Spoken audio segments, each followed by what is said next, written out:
Hi guys. Hi guys. Hi guys.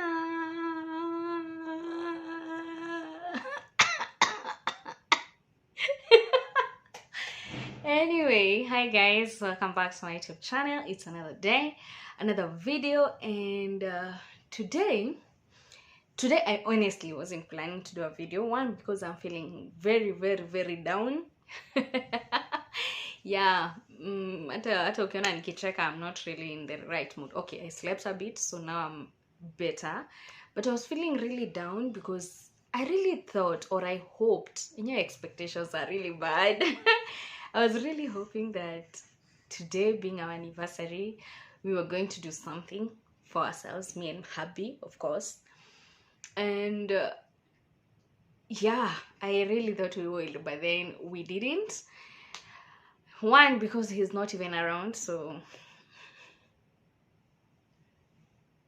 it's unfortunate. And yeah, so instead I decided to do a sit down video. Not really a sit down video, it's more like a cook and reveal a cook and reveal kind of video. So I'll be making pancakes because that recipe has had so many people asking for it. I post my foods on WhatsApp and Facebook, and rarely do I do it on YouTube, and I'm starting to think maybe that could be a niche I can venture into. Okay, anyway, so for now I decided to make some pancakes, and in the process of making those pancakes I will be taking you along with our journey of marriage and the lessons that I've learned, or rather the things I wish somebody told me before I got married. Things I think every bride, or actually it is more universal, every couple that is starting the process of maybe living together or they're planning to get married, what I wish somebody told me before I said I do. What I wish somebody told me about, getting married and living together with this person for the rest of your life. There's so many things that nobody tells you about, and you come to discover them in marriage through the whole journey. And so far I have 10 that I think are really important, and I'll share with you as we cook pancakes. Okay, so what I will do is I will be cooking pancakes as I talk in the background, and I'll give you a lesson at a time. Okay, yeah, so I feel like I can give the first lesson here, and then we do the others pole. Okay, or you can see me once in a while. Okay, so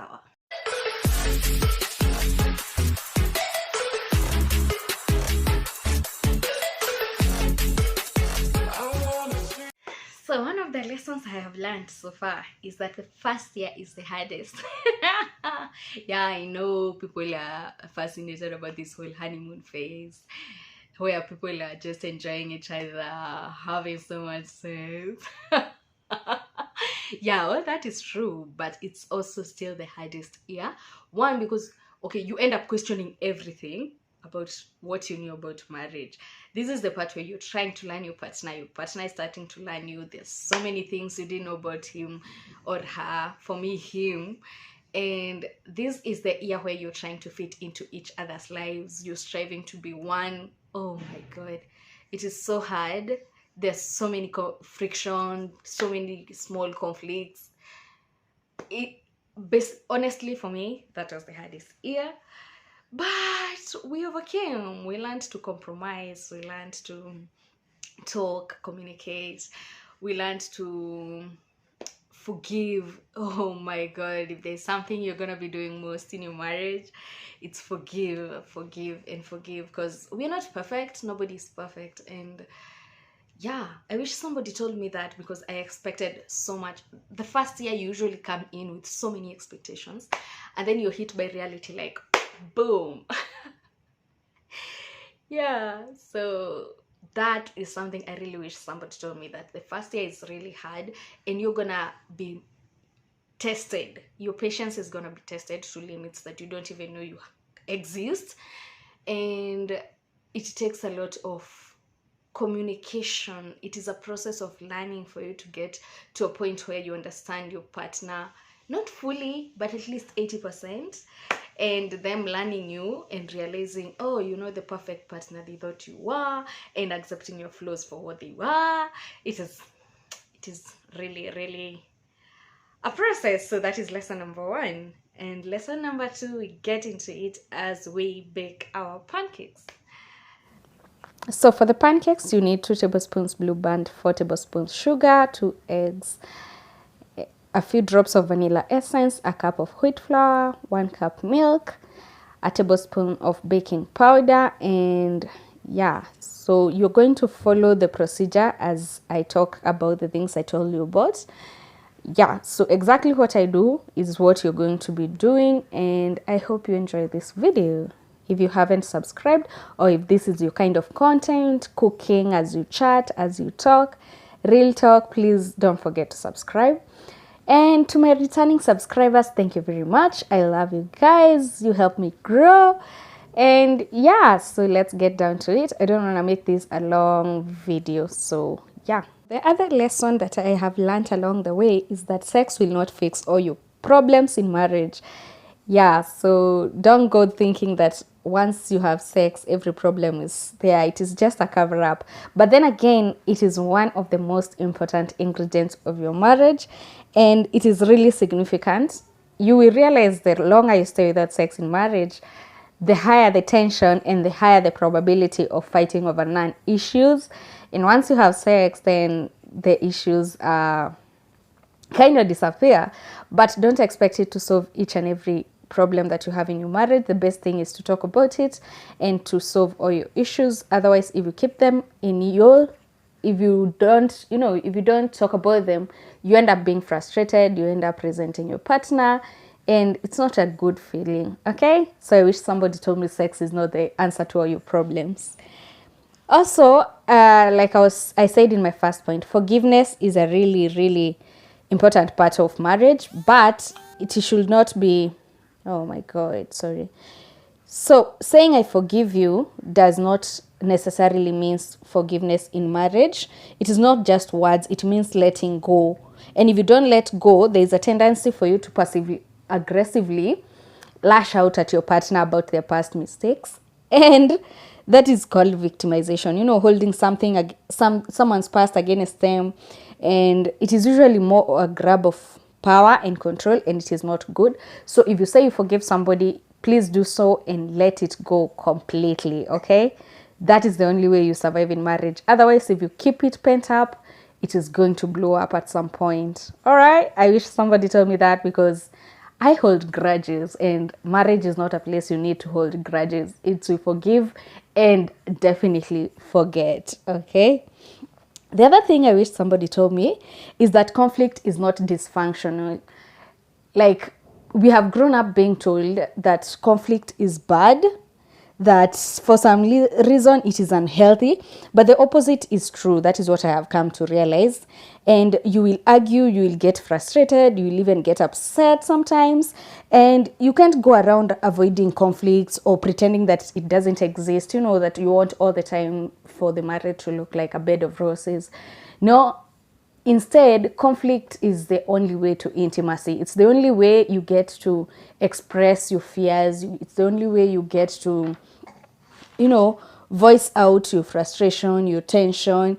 And if you bury them for so long, you end up becoming bitter and resenting your partner. So instead of that, just be honest with each other, be transparent about your feelings. And I feel like that is the only way you grow together. So conflict is not necessarily unhealthy unless it's being done for the wrong reasons or for petty issues. Okay, so yeah, I am not counting how many I will be saying, so bear with me if I lose track of the number. But the other lesson I wish somebody told me about is that you can't change or fix your spouse. So for the longest time, not for the longest time, like once you move in with your partner, you get to learn things in a deeper level than you would when you were living apart. So like for me, let me give you a story time. I hope this video won't be that long. So for me, our first fight was when I first moved in to the house. So I'm the kind of person, if I'm cooking, I will cook finish cooking, then clean up after myself after I have finished cooking.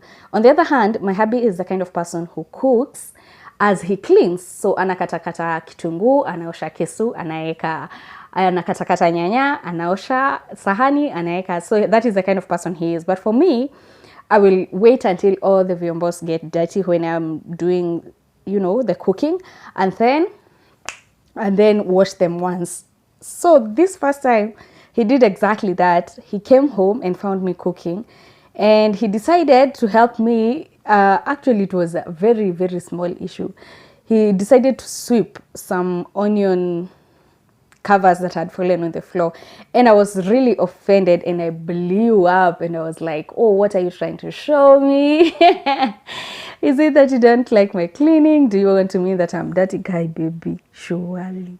Like I was saying, the deficiencies in your spouse, or the things that you do not see before you married them, simple things like knowing that he's a perfectionist, could really affect you at that point, and you try to fix them, and you try to make them into what you think they should be. But the real thing is, you cannot love somebody and try to change them at the same time.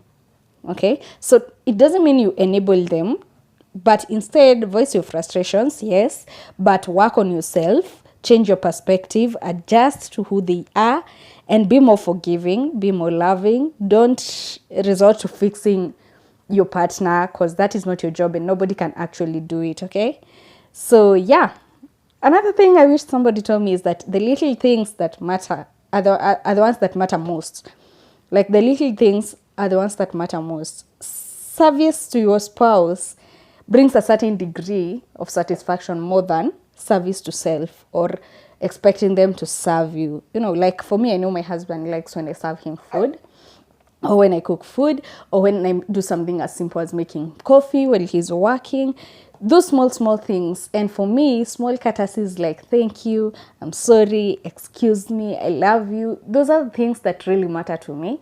And before you know, mkiishi pamoja mnazoeana to a point that these things stop mattering, or you stop feeling like they matter, but they are the ones that hold the marriage together. They are the glue of the marriage.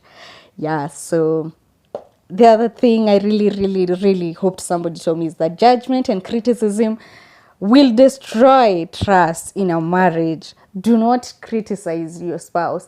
You should be the safe haven of your spouse. When your spouse has been attacked out there by the world, when they feel like they are, you know, they are at their worst, or they have done something so bad out there, it is not up to you to come and judge them. They're coming to you, telling you about the problems so that you can sympathize with them, empathize with them, show them it's not the end of the world. And that way they feel safe to even express their deepest fears.